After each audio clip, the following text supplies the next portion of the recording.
സുപ്രഭാതം big boss. സുപ്രഭാതം. രാവിലെ തന്നെ അനീഷിൻ്റെ സിഗ്നേച്ചർ ഡയലോഗ് പറഞ്ഞുകൊണ്ട് ഗാർഡൻ ഏരിയയിലൂടെ നടക്കുകയാണ്. രാവിലെ മോർണിംഗ് സോങ്ങിനൊക്കെ ശേഷം അനീഷ് കേൾക്കുന്നുണ്ടോ ബിഗ് ബോസ്, സുപ്രഭാതം സുപ്രഭാതം ബിഗ് ബോസ് സുപ്രഭാതം, ഇത് തന്നെ ഒരു 10-20 തവണ ആദ്യം പറയുന്നു. പിന്നീട് കാണുന്നുണ്ടോ ബിഗ് ബോസ് കാണുന്നുണ്ടോ, ഇങ്ങനെ ഒരു 10 തവണ പറയുന്നു. പിന്നെ അത് കഴിഞ്ഞിട്ട് കേൾക്കുന്നുണ്ടോ ബിഗ് ബോസ് കേൾക്കുന്നുണ്ടോ, ഇങ്ങനെയും ഒരു 10 തവണ പറയുന്നു. അപ്പോൾ ഇത് ഇന്നത്തെ അവസാനത്തെ ദിവസമാണല്ലോ. അപ്പോൾ ഇത് അനീഷ് ഇങ്ങനെ അവിടെ നിന്ന് പറയുന്നത് വളരെ ആസ്വദിച്ച് ഉള്ളവർ കേൾക്കുകയാണ്.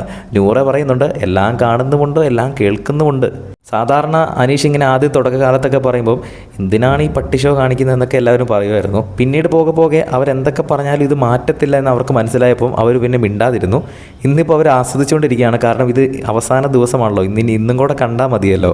മാത്രമല്ല പ്രേക്ഷകർക്കും ഇന്നിത് അവസാന ദിവസമായിരിക്കും ഇത് കാണാൻ പറ്റുന്നത്. കാരണം ഇത് അനീഷിൻ്റെ ഒരു സിഗ്നേച്ചർ ഒരു ഡയലോഗ് തന്നെയാണ്. കാരണം ഈ റിപ്പീറ്റ് മോഡിൽ സംസാരിക്കുക എന്ന് പറയുന്നത് ഏതൊരു സീസൺ എടുത്താലും അങ്ങനെ ഒരു മത്സരാർത്ഥി ഇതുവരെ വന്നിട്ടില്ല. എല്ലാ സീസണുകളിലും ഏതെങ്കിലുമൊക്കെ മത്സരാർത്ഥികൾക്ക് ഒരു സിഗ്നേച്ചർ സാധനം കാണും. അപ്പോൾ ഈ ഒരു സീസണിൽ അനീഷിൻ്റെ ഒരു സിഗ്നേച്ചർ ഡയലോഗ് എന്ന് പറയുന്നത്, അല്ലെങ്കിൽ സിഗ്നേച്ചർ എന്ന് പറയുന്ന ആ ഒരു റിപ്പീറ്റ് മോഡും അതേപോലെ തന്നെ സുപ്രഭാതം എന്ന് പറയുന്നതും കേൾക്കുന്നുണ്ടോ കേൾക്കുന്നില്ലേ എന്നൊക്കെ ചോദിക്കുന്ന ആ ഒരു സാധനമാണ്.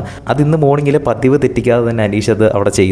അത് വളരെ ആസ്വദിച്ച് അവിടെ ഇരിക്കുന്ന മത്സരാർത്ഥികളെയും നമ്മൾ കണ്ടു. ഇന്നൊരു എവിക്ഷൻ നടക്കുന്നുണ്ട്. ആരാണ് പുറത്തായതെന്ന് ലൈവായിട്ട് തന്നെ അപ്ഡേറ്റ് ചെയ്യാം. കൂടുതൽ അപ്ഡേറ്റ്സിനായിട്ട് ചാനൽ സബ്സ്ക്രൈബ് ചെയ്യുക.